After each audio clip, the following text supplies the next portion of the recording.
Мынандай болот де бул.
Assalamu alaikum урматтуу достор. Бүгүн биз мына болгарскийлерди чым-чым кылган, салат кылганы, томат кылганы даярдап жатабыз.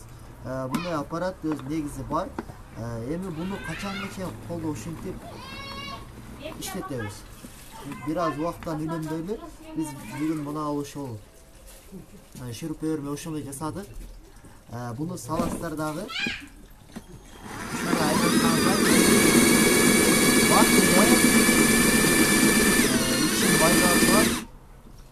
жана буга чыккандар мына ушундай болуп сонун болуп калат.